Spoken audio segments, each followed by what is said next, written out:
നെയ്യപ്പം ഉണ്ടാക്കാൻ വേണ്ടിയിട്ട് പച്ചരി വെള്ളത്തിലിട്ട് കഴുകി വാരി വെച്ചതാണ്. അതിൻ്റെ കൂടെ നമ്മൾ ശർക്കരപ്പാവ് ഒഴിച്ചിട്ടുണ്ട്. പച്ചവെള്ളം ഒഴിക്കുന്നതിന് പകരം ശർക്കരപ്പാവ് ഒഴിച്ചിരിക്കുന്നത്. പിന്നെ കുറച്ച് ഈസ്റ്റും കൂടി ഇട്ടിട്ട് നമ്മൾ അരച്ച് വെക്കണം 1 മണിക്കൂർ. 4 മണി പലഹാരമാണ് ഞങ്ങളുടെ ഇന്നത്തെ.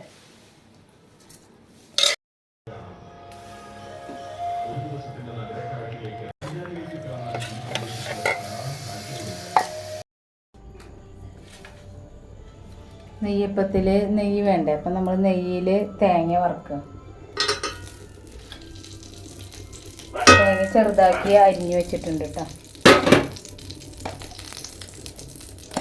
അതുപോലെ തന്നെ നമ്മളുടെ ഏലക്കായും ജീരകവും കൂടി പൊടിച്ചതാണിത്. പിന്നെ എള്ള് കഴുകി വെച്ചത്. മാവ് നമ്മൾ കുറച്ച് നേരം റെസ്റ്റ് ചെയ്യാൻ വെച്ചിട്ടുണ്ടായിരുന്നു. ഇപ്പോൾ സെറ്റായിട്ടുണ്ടാവും. നമുക്ക് നെയ്യ് ചൂടായിട്ട് തേങ്ങ വറുത്തെടുക്കാം.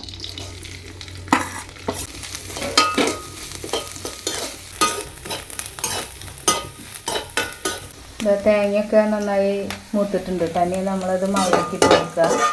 ഇത് നമുക്ക് എണ്ണ ഒഴിച്ചിട്ട് ഇനി അപ്പം ചുട്ടെടുക്കാം.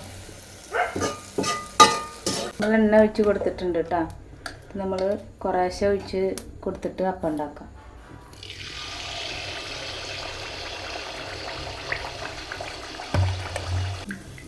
ഇതാ നമ്മുടെ നെയ്യപ്പം റെഡി ആയിട്ടുണ്ട് കേട്ടോ. നമ്മൾ നെയ്യപ്പം ഉണ്ടാക്കി അത് റെഡി ആയിട്ടുണ്ട്.